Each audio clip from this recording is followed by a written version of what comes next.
The same year that Marion C. Cooper's King Kong Classic proved to be a major success, well, they had to cash in on it pretty quick. So the same year they came out with Son of Kong. And it shows.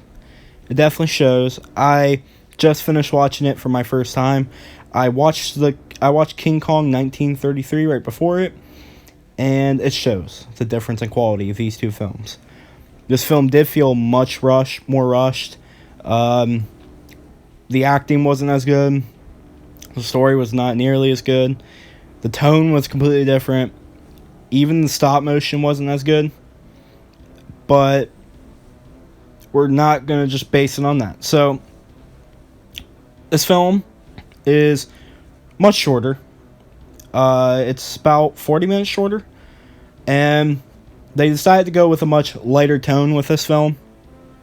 It's much more lighthearted. And in some regards, it does work in the film's favor. Especially whenever we get to meet Son of Kong. Which isn't until like the last 20 minutes of the movie. And not saying that's like should be an issue or anything. And it is an hour-long movie. But since it is an hour-long movie, only meeting the last 20 minutes, it kind of takes away from some of the development time. But we'll get on to that. The movie scored again by Max Steiner, who I said last episode, I thought his King Kong soundtrack was amazing. On the other hand, I didn't really like the Son of Kong soundtrack. It was kind of just upbeat and silly. It did have a bunch of nods to the King Kong soundtrack, but it definitely was nowhere near as good a quality. The story, basically, Carl Denham, he's back. And basically, they did what would make sense to do. It honestly was a really good place to do the story. Instead of just going back with like Anne or Jack or something. You could have done that. But with this universe, Anne and Jack didn't really care at all about the thing that happened with Kong. And if anything, they would be like heroes or something. You know, they would be more looked upon. They would have probably no really regrets or anything. They had no connection to Kong. On the other hand, Carl Denham does have a bigger connection to Kong. And he is the reason all this happened in the first place. He's the one who brought Kong back. You know, went to the island at all. The reason Kong died. The reason that many people died and all the damages. And they did what was smart. And now he has to face the lawsuits. I thought this was a really smart direction to take it. And we were early on seeing him in the film say how he regrets all this happening to Kong and killing the creature. And honestly, it does seem genuine. But at the same time, it could be kind of like him just regretting it just because what happened. I don't think he ever really had the intent of hurting Kong. You know, it definitely shows. I think he just, you know, was doing it just for money. You know, he's a businessman. And now he's facing the repercussions of it. Some of the side casts from King Kong Returns, like the Chinese guy.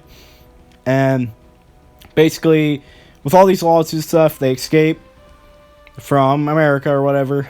They go to Singapore, I'm pretty sure. And they watch this, like, concert. There's the guy who gave Carl Denham, like, the map, the Skull Island. Who I don't remember his name. Because, like I said, I wasn't too into the movie like I was with King Kong. And he kills the one girl's dad, who's the ring concert leader guy.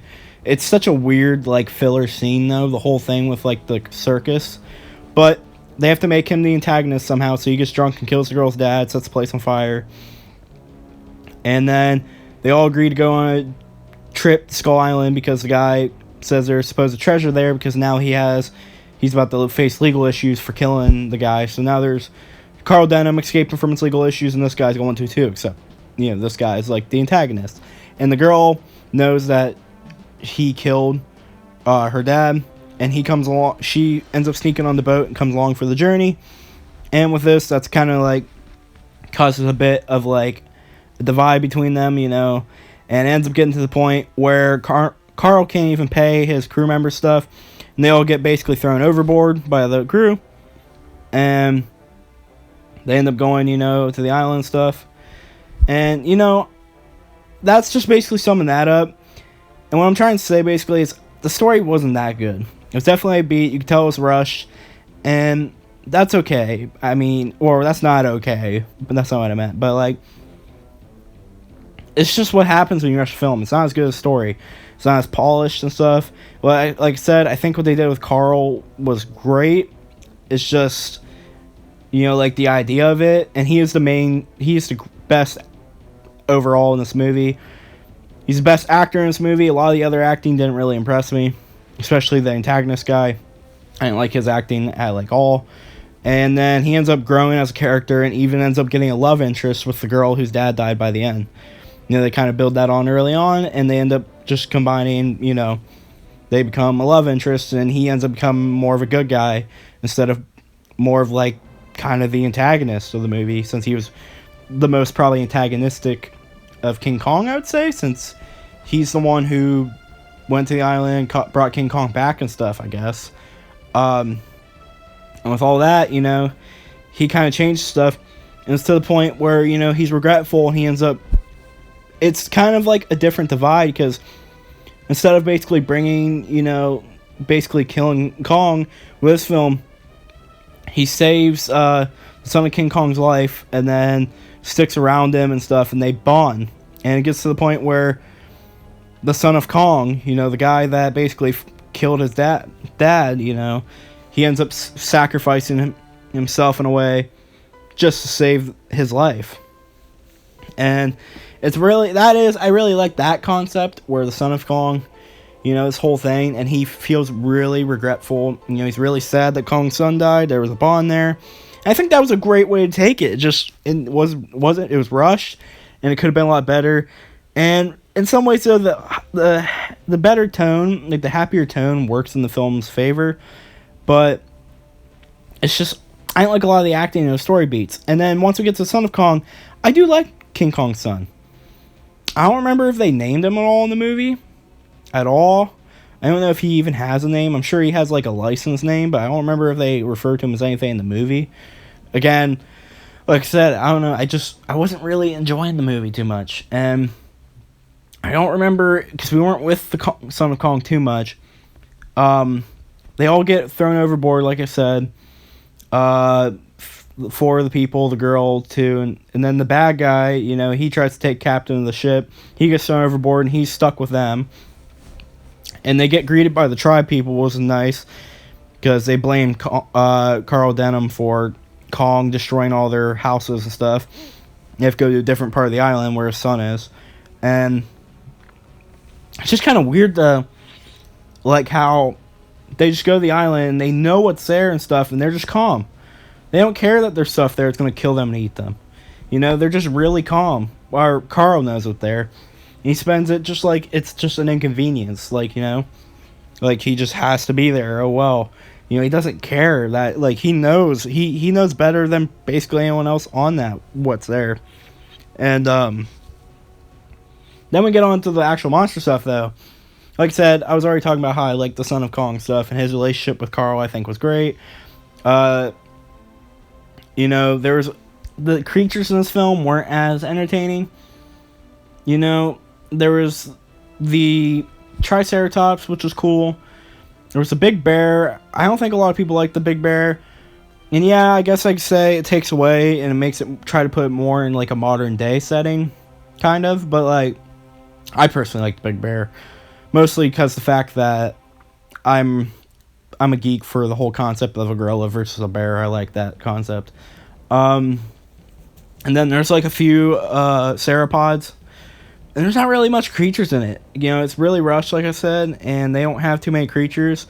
And what they do have, some of the action is fun. Some of the parts are brutal, especially when Kong's son and stuff, rips apart, he keeps trying to break the bear's arm and stuff, and he just keeps pummeling his opponent and stuff. But there's no, major good kills or anything.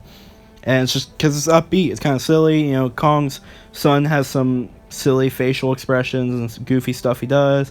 There's some weird sound cues and stuff.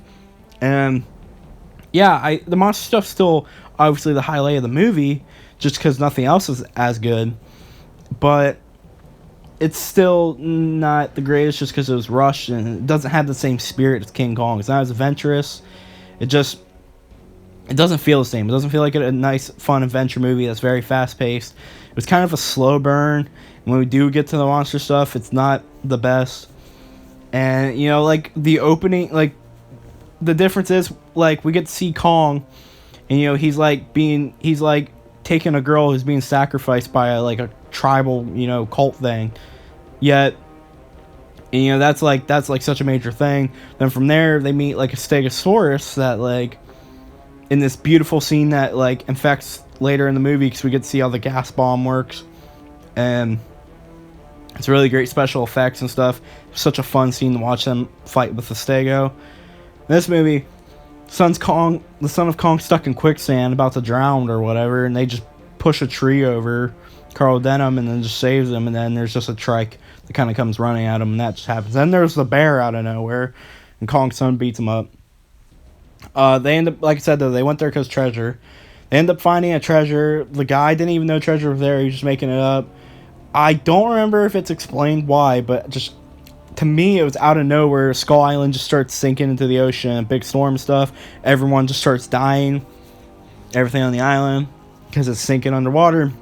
I would assume it had something to do with them taking the treasure, maybe, since it was in some like buried tribal area thing. It was on something special, so I assume maybe him taking that was why it was connected to that, but I don't believe they ever stated it or anything.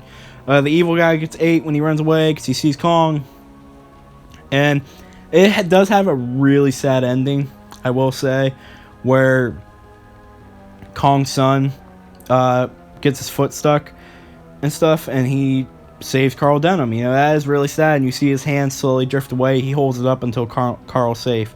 You see like the hand that Carl wrapped for him and bandaged up. I love the son of Kong. I thought he was really cool. It's really cool to see an albino King Kong. It's kind of like Rampage. They both are albino King Kongs, or albino giant gorillas or apes and stuff. And kind of both. There was a part where it reminded me of George when he flips off the rock and stuff in this movie. But and he does. And the son of Kong does look quite a bit like King Kong himself, just like I said, white and a lot younger. But he tries to talk and stuff too. It's really interesting the choices they made. He doesn't really think he actually roars once maybe, and the rest of it's just kind of it sounds like he's even saying mommy later. Like I said though, this film just suffers. It doesn't have as good special effects, as good acting, as good of a storyline, as good music, and as good monsters, good character. This film just lacks in a lot of areas. But it does, like I said, it did what it did best with Carl. Carl's the highlight of the movie. He did have a great character arc, and by the end of it, he's still a little bit kind of greedy. He took the treasure and stuff, but he's using it for a good purpose, I guess. I guess to help with lawsuits. I don't know, but it comes to acceptance. He's the reason Kong died. He feels bad that the son of Kong died. He has a woman who cares for him. They love each other, and it's like a happy ending in a way.